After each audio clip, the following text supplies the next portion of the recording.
Hi, teacher Jerry here. So today, the topic for this video will be on bonding and properties. It will be two parts. The first part is more for all students, and then the part two will be talking about giant molecules, which is mainly for the pure chem. All right. So technically, the big picture is okay. What are we trying to explain in this chapter? Main thing is what we observe. You see, it's all start with what we observe. From a scientific point of view, it's always start from what we observe. Then we try to propose, trying to explain what we observe. So it's always from the time system about these are two things: the melting point, boiling point, right? The low, the high, why they have high, why they have low, why they can conduct, why they cannot conduct. This is the main point that we are explaining.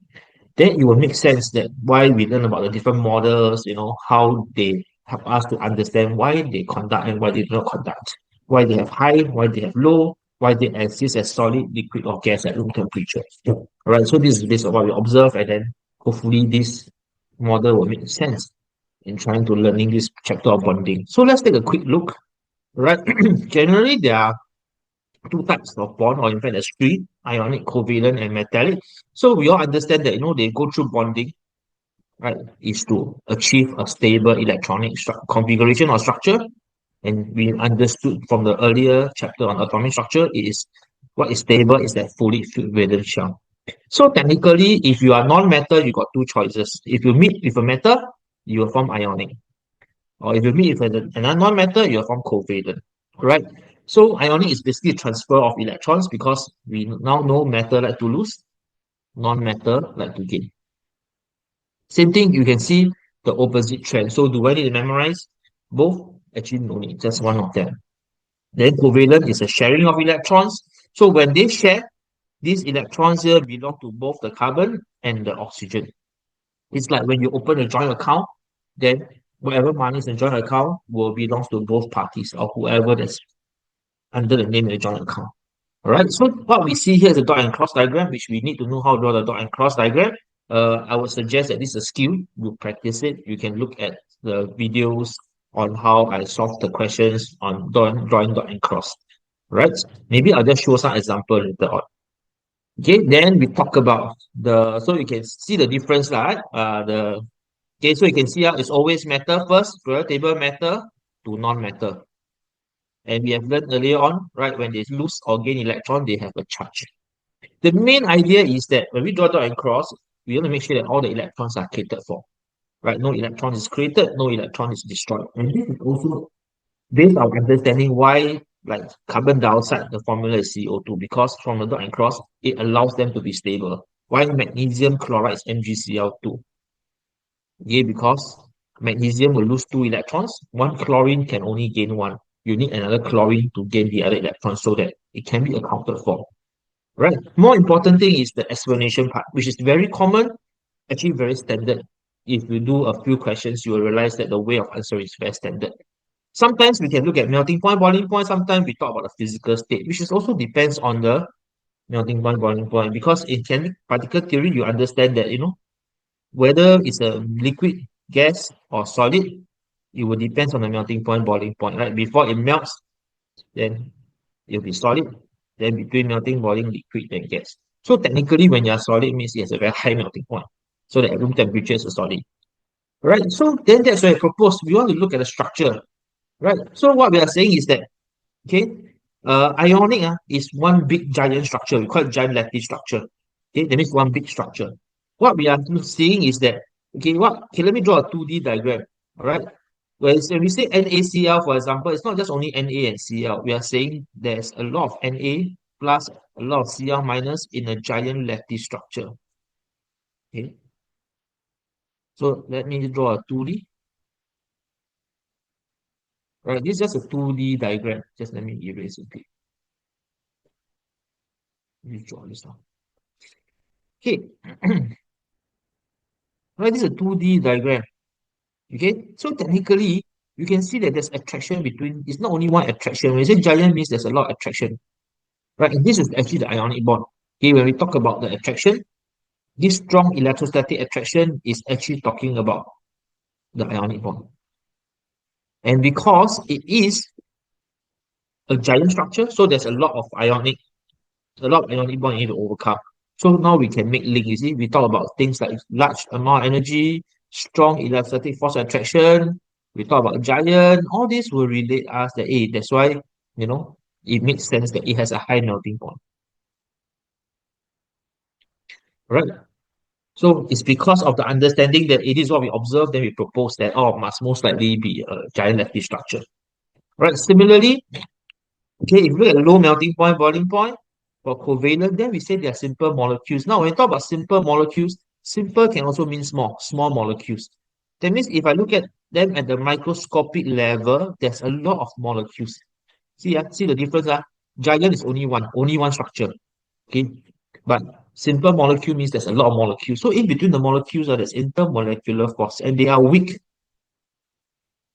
Okay. So when we are boiling water, for example, we are not breaking the bond, right? The bond is the H2O when you boil, it's still H2O. It doesn't give you hydrogen, it doesn't give you oxygen, right? So it's still H2O. So what we're overcoming is just the intermolecular force of attraction.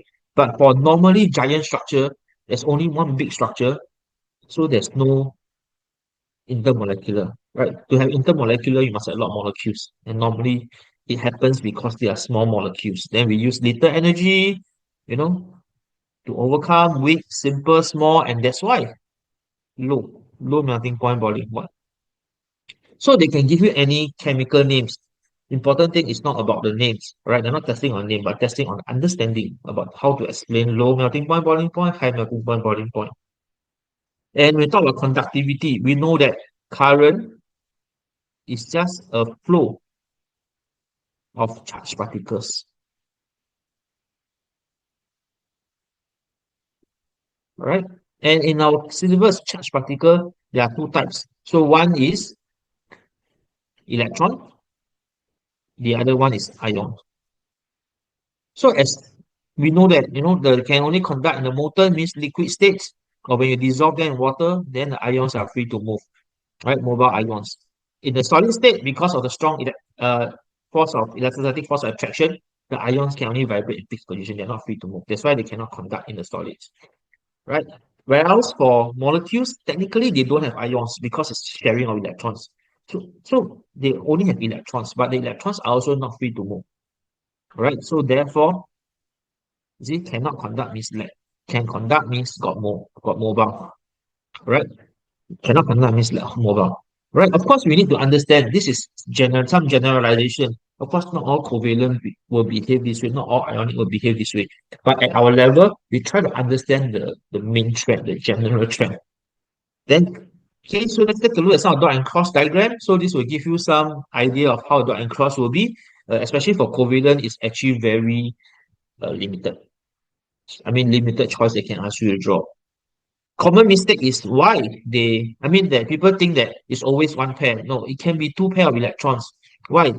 Because you look at oxygen, it's 2, 6. How many pair of electrons will depend on how many they need. If they need two electrons, right, then they will share two pair. This is as a guide,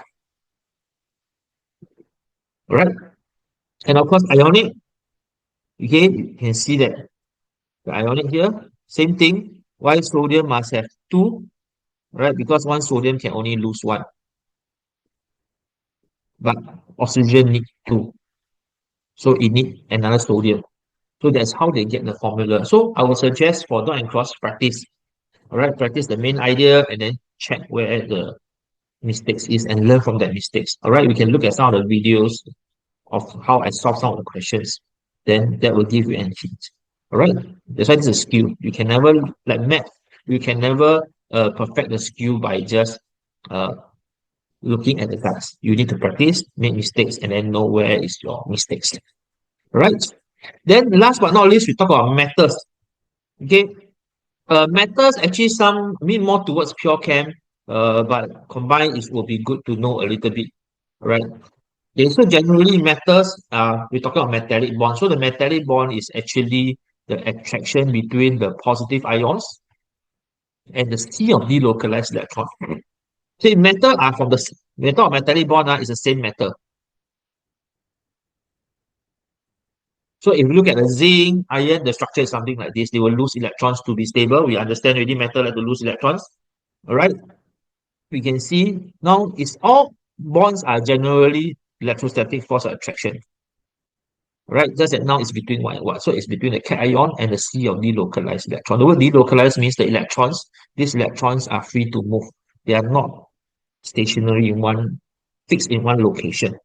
Right? So you can see the idea, see, high means giant structure, all right? We call it giant metallic structure. Then you need less amount of energy to overcome the strong.